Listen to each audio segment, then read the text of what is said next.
دنیا کا ایک مشہور ترین ملک، آج اس کا نام اسپین، پہلے اس کا نام اندلس تھا۔ اس مشہور ترین ملک کا حال یہ تھا کہ 800 سال تک مسلمانوں نے وہاں حکومت کی۔ اتنے بڑے بڑے محدث، علماء، سکالر، حکیم، سائنٹسٹ، پتہ نہیں کیا کیا قسم کے لوگ وہاں پیدا ہوئے ہیں، بلکہ سارا یورپ ڈارک ایج میں تھا اور اندلس جو ہے وہ شائننگ ایج میں تھا۔ دنیا کا سب سے ترقی یافتہ ملک ایک زمانے میں اندلس تھا۔ برطانیہ اور فرانس سے لوگ جایا کرتے تھے اندلس، ایسے جیسے آج جاتے ہیں لوگ امریکہ۔ سب سے بہترین بلڈنگیں وہاں، سب سے بہترین سڑکیں وہاں، سب سے بہترین نظام حکومت وہاں، سب سے زیادہ ترقی یافتہ ماحول وہاں تھا۔ 800 سال تک سلسلہ چلتا رہا۔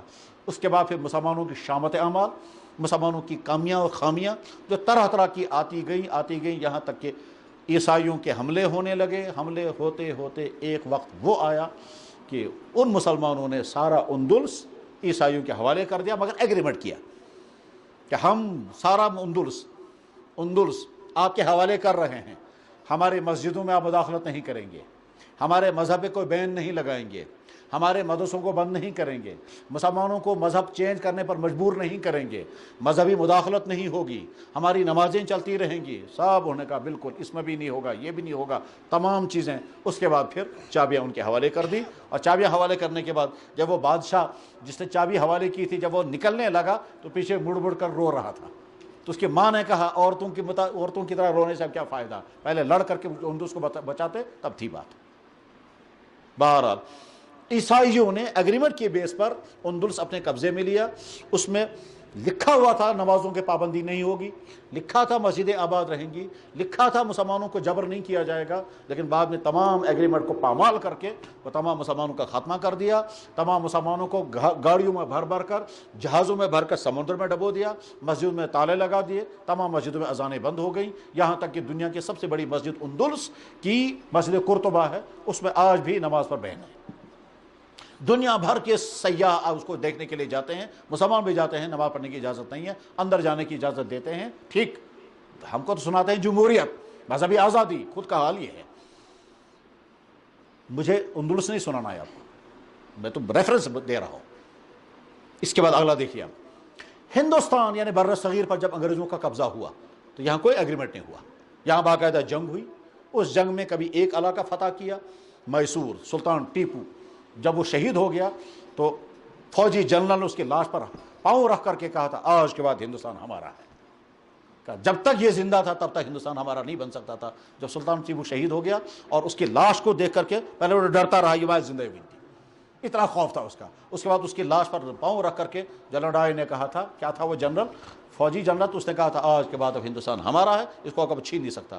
ایک ایک خطہ قبضہ ہوتا گیا، یہاں تک کہ جب دلی پر ان کا قبضہ ہو گیا، قبضہ ہونے کے بعد پھر ہزار مسلمانوں کا خون بہایا، جس میں تعداد بیان کی جاتی ہے 57,000، جس میں 20,000 سے علماء تھے۔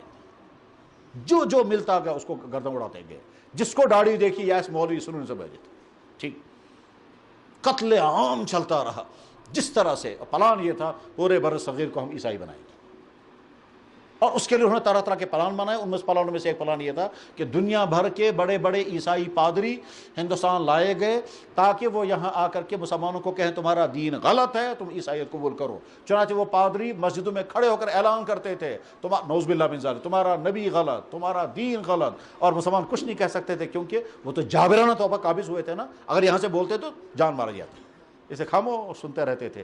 پھر یہاں سے ان کے ساتھ مناظرہ بھی کوئی کر نہیں پاتا تو اس وقت بڑے بڑے علماء سارے وفات پا چکے تھے، مارے جا چکے تھے۔ ہزارہ مسلمان دلی سے لے کر کے پشاور تک ہر درخت کے اوپر ایک لاش لٹکی ہوئی تھی تاکہ مسلمان دیکھیں اور یہ کہیں کہ بس آج کے بعد ہم انگریزوں کے خلاف کچھ نہیں کریں گے۔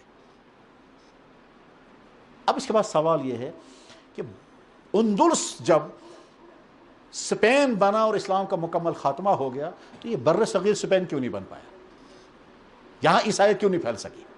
جواب آیا کہ جو ہی یہاں کے مسلمانوں نے محسوس کر لیا کہ صاحب اب تو حکومت ہماری گئی، مسلمان ہزاروں مارے گئے، علماء بھی مارے گئے، اب یہاں اسلام کو بچانے کے لیے ہمیں خود کچھ کرنا ہوگا، تو مدرسے شروع کیے گئے۔ انہی مدرسوں نے بر صغیر میں اسلام کو بچا لیا، وہی دارالعلوم دیوبند۔ اس دارالعلوم دیوبند کے نہج پر پورے ہندوستان، اور اس وقت بھی ہندوستان، پاکستان اور بنگلہ دیش میں جو ہزاروں مدرسے ہیں وہ ہزاروں مدرسے اسی نہج پر ہے۔ عوام سے چندہ لیں گے، عوام کے بچے لیں گے، ان بچوں کو ہم کھلائیں گے پلائیں گے، تمہارا لائیں گے، تمہارے بچوں کو کھلائیں گے اور عالم بنا کر واپس دیں گے۔ چنانچہ عرب ملکوں میں ایسے عالم پیدا نہیں ہو سکے جیسے بر صغیر کے علماء پیدا ہوئے۔ مولانا انور شاہ کشمیری زکوٰۃ کھا کر کے تیار ہوا، مولانا اشرف علی تھانوی زکوٰۃ کھا کر، یہاں کشمیر میں میر واعظ مولانا یوسف صاحب، مولانا عبدالکبیر صاحب، مولانا میر شاہ صاحب، میرک شاہ صاحب، اور کیسے کیسے علماء۔ یہاں تو کشمیر میں بہت کم، کیونکہ یہاں ڈوگروں کا ظلم چل رہا تھا، یہاں سکھوں کا ڈوگروں کا ظلم تھا، اسے یہاں، لیکن یہاں سے جو لوگ گئے ہیں تو وہ زکوٰۃ کھا کر، ان مدرسوں ہی کے ذریعے سے اسلام بر صغیر میں بچا ہے۔ چنانچہ یہ جتنے کتابیں لکھی گئی سب مدرسوں ہیں، دعوت و تبلیغ کا کام ہوا مدرسوں، مصنفین پیدا ہوئے مدرسوں کے، ادارے بنے ہیں، کتب خانے بنے ہیں، کتابیں چھپی ہیں، یہ سب ان مدرسوں کے نتیجے میں ہے۔ عرب ملکوں کے پاس یہ دولت نہیں ہے۔ چنانچہ عرصہ طویل تک عرب ملک ہمارے علماء سے جا کر کے فیض حاصل کرتے تھے، اب ہے وہاں یونیورسٹیاں، اب بنی ہے وہاں، ورنہ نہیں۔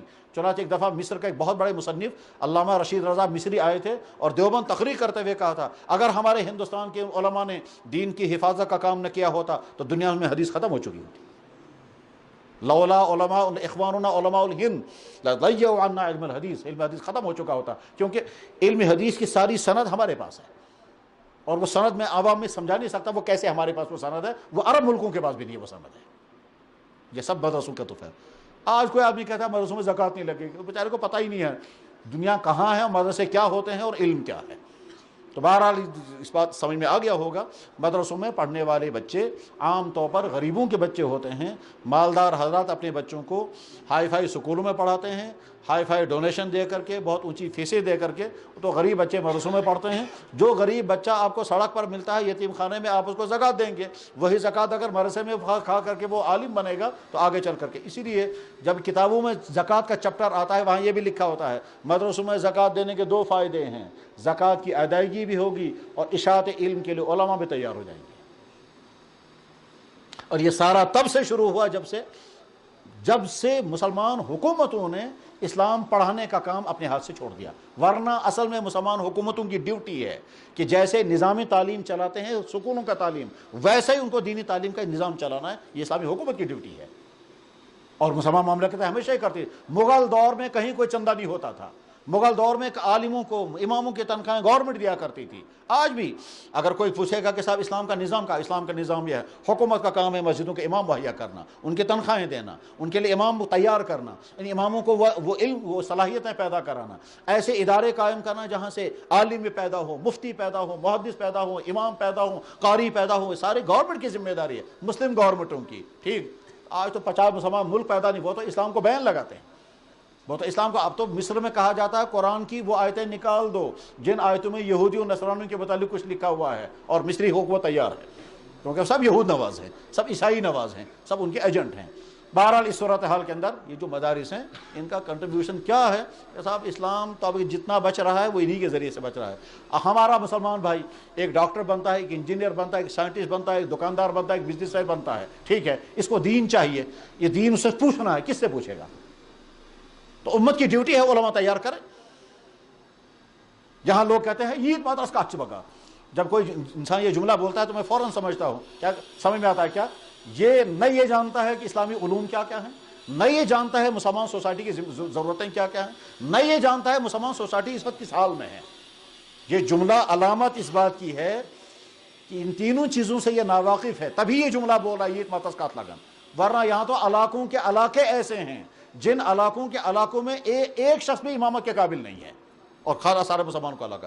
یا ادھر حاجن سائڈ میں ایک گاؤں میں ایک دفعہ جمعے کے دن تبلیغ والوں نے مجھے فون کیا، یہ تشہیر امام ہے نا۔ اب دیکھیے صورتحال کیا ہے گاؤں کی۔ گاؤں میں جامع مسجد ہے، ان کا امام ہے یونیورسٹی کا طالب علم، اس بیچارے کو ایگزام دینے کے لیے یونیورسٹی آنا پڑا، وہ جا نہیں سکا واپس۔ 4 جمعوں میں گاؤں والوں کو امام نہیں مل سکا، 4 جمعوں میں گاؤں والوں کو امام نہیں مل سکا۔ اس جمعے میں تبلیغ والے آئے ہیں تو تبلیغ والوں سے کہتے ہیں آج تم جمعہ پڑھاؤ۔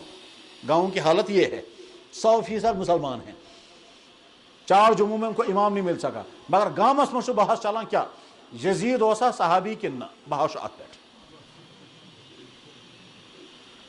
گاؤں میں بحث اس پر چل رہی ہے یزید صحابی تھا یا نہیں، اس کو رضی اللہ عنہ کہنا چاہیے یا نہیں، اس پر لڑائی چل رہی ہے. مسجد میں امام نہیں، 4 جمعہ نہیں ہو سکے. یہ ہے امت کی حالت.